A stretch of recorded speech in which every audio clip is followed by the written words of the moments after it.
welcome back to Tiny Northeastern, and a very warm welcome to everybody. Hope you've all been enjoying the weather, and I'm just admiring the new view of the back scene we did last week. And this is the view I get when I come up into the loft and look right down the room now, so it's very pleasing to the eye now. Right, project 2, the bridge. Right, we're over here back at Pilo Junction where there's a bridge waiting to be done. I've moved the gas meter out of the way, and this is the bridge we're going to target.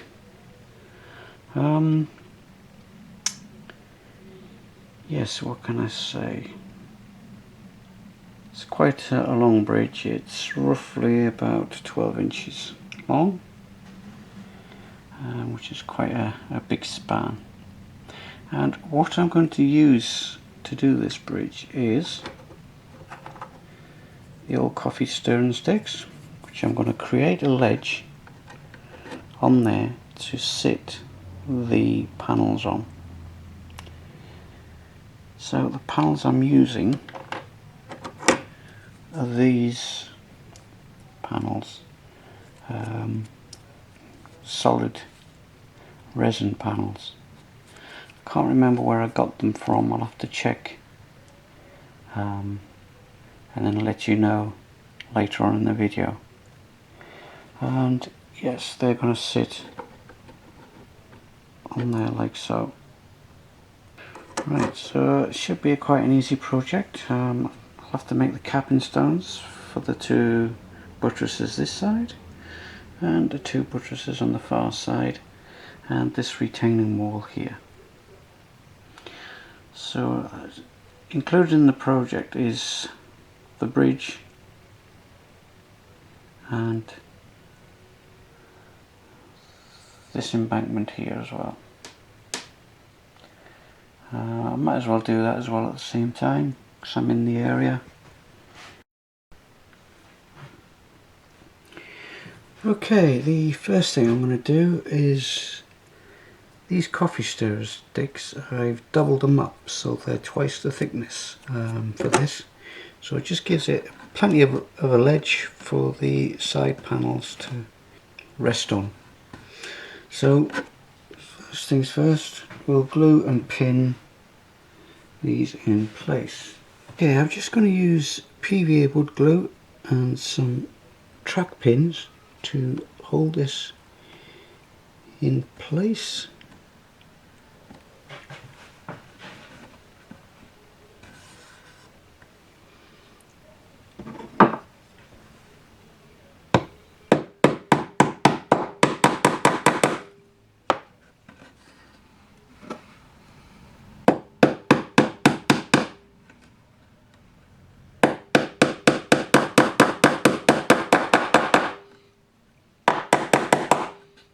These track pins are quite chunky and they have a round head on them, which will also add to the feature of this once it's painted.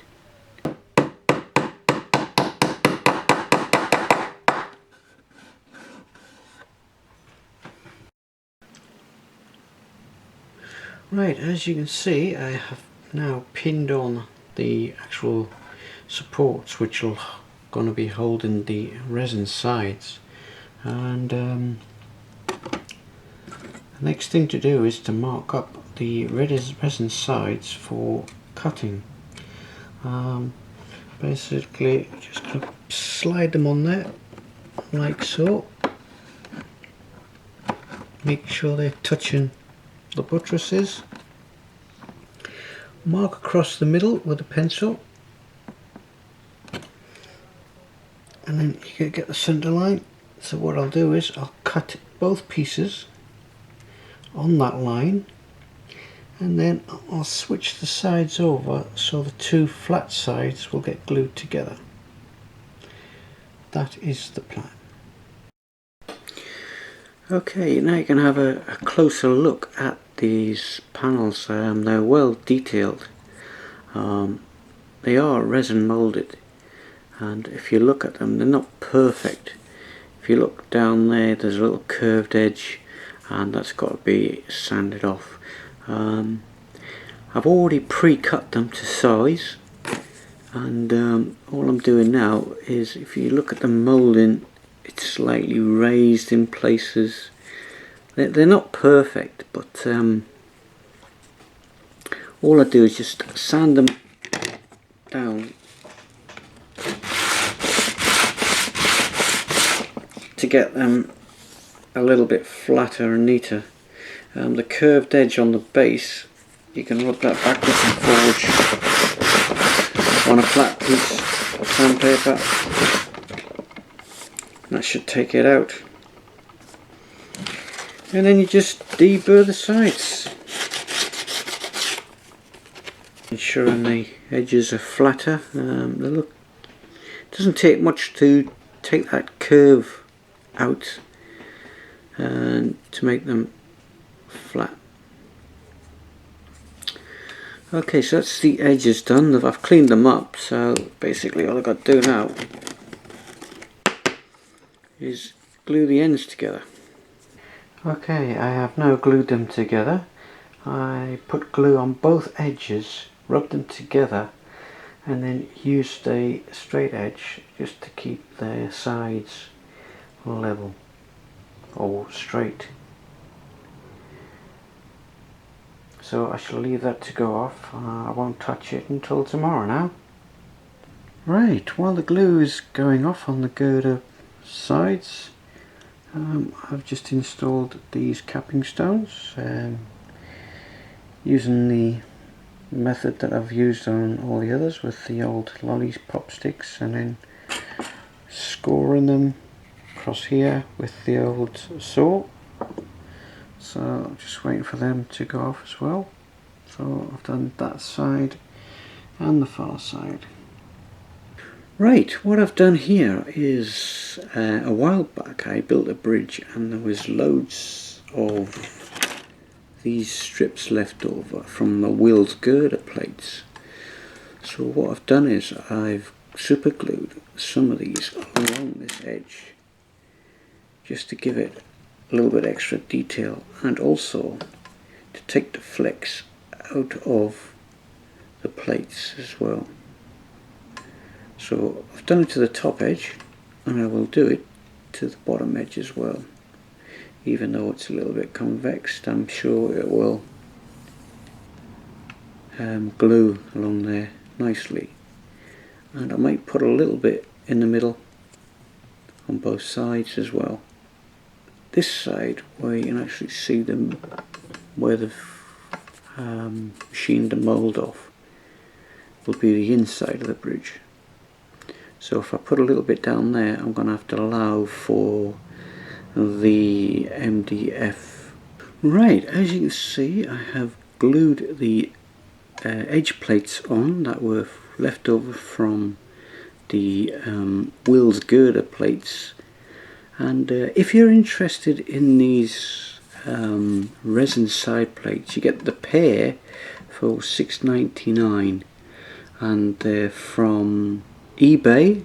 If you type in bridge girders, and you should come up with these, and the seller is Waylander. Okay, I just thought I'd let you know where I got these from, as I said so earlier in the video. So, the choice of colour for painting these sides. Before we start painting, I'd just like to mention that if you look on the edge there, I have trimmed this inside edge right up back, because that's the edge that's going to go up against the MDF, the actual track bed. Right, the colour I've decided to go with is Matte 157. It's the bluish grey that I used on the bridge just above the depot, and so I thought I'd keep it in keeping with what's already there, because you've got this bridge, or you'll have this bridge, then you'll have the girder, arched girder bridge, and then you'll have another plate girder bridge. So I just thought I'd keep it with the same colour so it looks semi-uniform. Now, as you can see, the paint is really bringing out the moulding. This is the inner face of the moulding, hence why you have that block there. But I might make use of that block later on, we'll see. But yes, that's the colour I am painting the bridge. Matte 157. Right, the sides are now dry, and it's the texture to the actual moulding itself gives it a cast iron look. So I'm well pleased with the way they are finished, and yeah, these are almost ready to go onto the bridge itself. Made use of these tabs. If you want to, you could always sand them back, but I have given it an identity number, North Eastern Railway Y42. It's just a label that was left over from a kit, so I just thought I'd make use of it. So these are finished, so what's left to do now is to paint the capping stones on the bridge itself, and then we can fit these. So let's go and have another look at the bridge. Right, one last look at the capping stones before I paint them. These are just made out of coffee stirring sticks, which have been scored across. You've probably seen this quite a few times on my videos, and these are lollipop sticks that just scored across to give the stone effect, and this is what they look like when they're finished. So the next time we look at this bridge here, the side panel should be on and glued in place. I've just added these walker boards on both sides. It's just, the reason being is when we come to ballast these tracks, it's just something to buffer the ballast up to, so the glue doesn't run off in between the girder plates and then onto the tracks below. So a little tip for you. Right, I've put the bridge in place now, it's all together.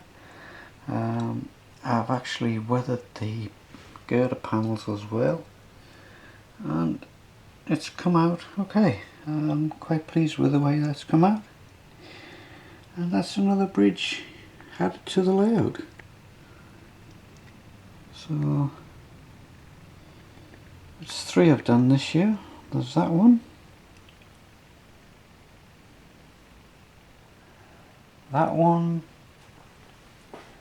and that one. So there's only one thing left to do now, is to do this little bit of scenery which blends the two bridges together.